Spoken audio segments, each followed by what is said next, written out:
Olá, gente boa, meus santos e também minhas santas.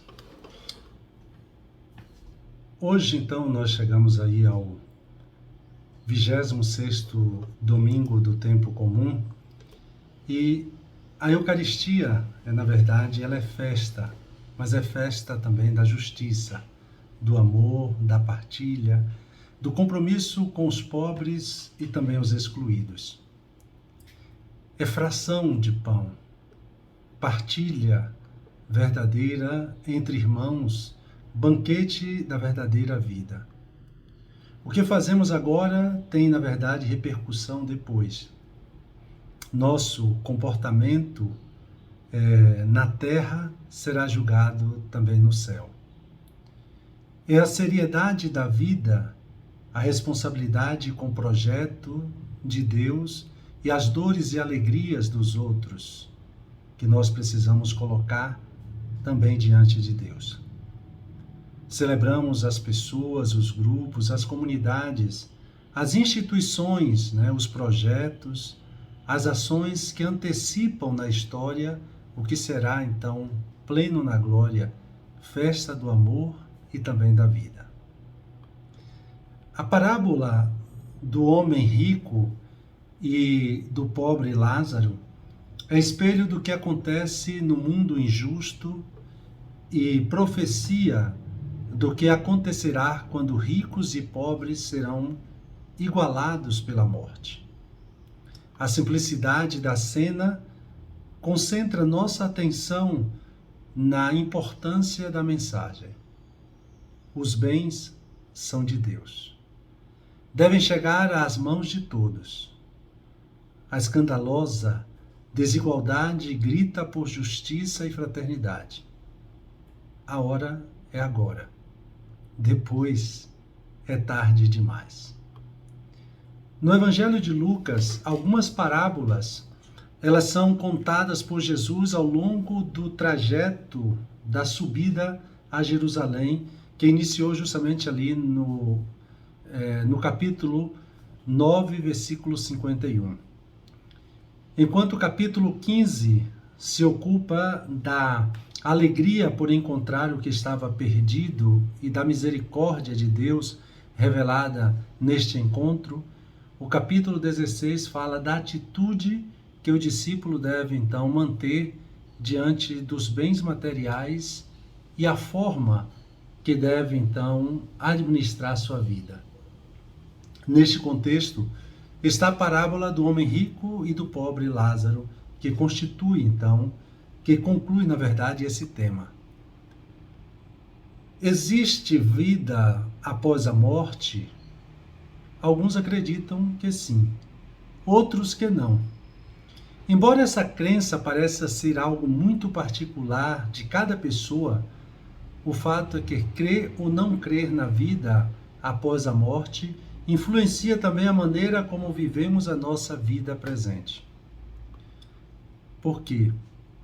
Para quem não crer na vida após a morte, a vida presente tem que ser desfrutada ao máximo. Já que amanhã iremos todos morrer, devemos então aproveitar a vida hoje. Ela é fruto, ela é tudo o que temos. Mas o fato de não se crer na vida após a morte também leva os homens a não se preocuparem em serem justos. Sua maldade, na verdade, os cega. A parábola que Jesus nos conta deixa claro 3 coisas. Primeiro, existe vida após a morte. Segundo, o nosso destino após a morte está sendo escrita ou construída agora, neste mundo, neste momento. Sobretudo pela maneira como lidamos com os bens materiais e como nos posicionamos então diante dos pobres e necessitados. Terceiro, a vida após a morte inverte a situação presente, justamente porque os valores do mundo atual estão invertidos. Para o mundo presente, Felizes são os ricos e infelizes são os pobres. Em relação à vida após a morte, Jesus proclama: ai dos ricos e felizes os pobres. Mas aqui é preciso entender que ninguém será salvo ou condenado na vida após a morte devido à sua atual condição financeira. Perante Deus, nem todo rico está condenado e nem todo pobre está salvo.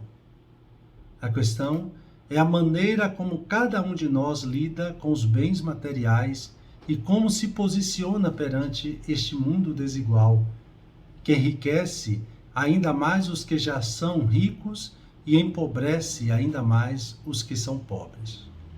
Só a título de exemplo, 1/4 da população mundial detém 80% da riqueza, enquanto 3/4 tem que sobreviver com 20% das riquezas neste mundo.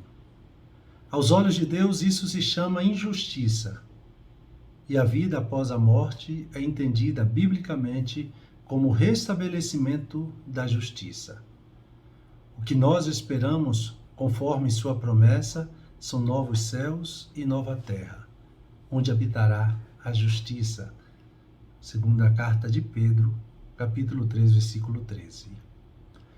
Toda e qualquer crítica bíblica a respeito do acúmulo de riqueza é um protesto de Deus contra a injusta desigualdade social, que provoca fome, violência e morte em inúmeros seres humanos na face da terra. Aos olhos de Deus, riqueza e pobreza não são coisas normais, muito menos acidentais, mas fruto de atitudes humanas e de escolhas políticas, e que aqueles que procuram desfrutar da vida esbanjando dinheiro, pensando unicamente em si mesmos e não se preocupando com a ruína dos pobres, estão escrevendo sua própria sentença de condenação perante Deus. Na vida após a morte, exemplificada pela parábola que Jesus contou, se fala, de um abismo que separa o rico do pobre Lázaro. O Evangelho nos pergunta pelos abismos que temos construídos, para nos manter distante de quem sofre, de quem precisa de nossa presença, da nossa solidariedade, da nossa justiça. A distância que porventura desejemos manter diante das injustiças sociais reaparece na vida após a morte, mantendo-nos distantes de Deus e também do seu reino. A parábola que ouvimos deixa claro que a nossa existência é única. Nós nunca mais voltaremos a este mundo para corrigir erros que tenhamos cometido nesta vida. É isso que nos chama à responsabilidade. Somos livres para fazer escolhas e tomar decisões. Essas escolhas e decisões vão diariamente escrevendo nosso destino, no que diz respeito à vida após a morte. Para nos ajudar a escrever um destino de salvação e não de condenação, Deus nos deixou a sua palavra. Eles têm Moisés e os profetas, que os escutem. E Jesus afirma que quando uma pessoa não crer na verdade da palavra de Deus, nem mesmo se acontecesse algo milagroso, como a ressurreição de um morto, ela mudaria suas atitudes, deixando de ser egoísta e passando a se preocupar com os que sofrem à sua volta. Ao encerrarmos então também este mês da Bíblia, celebramos a chegada da primavera, fruto da vida eterna que esperamos colher. Depende da semente que estamos semeando hoje, isto é, dos valores que estamos cultivando em nossa vida. Se não transitórios ou se são definitivos.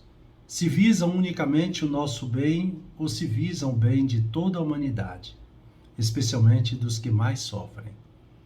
Hoje é o tempo de construirmos pontes sobre os abismos da desigualdade social, de modo que a fraternidade cure as feridas abertas pelo individualismo e a compaixão fale mais alto ao nosso coração do que a indiferença para com quem sofre.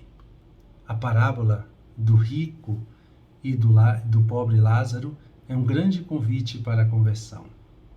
Todas as pessoas são chamadas a fazer o bem enquanto vivos e a suportar os sofrimentos, crendo que a consolação junto de Deus é certa.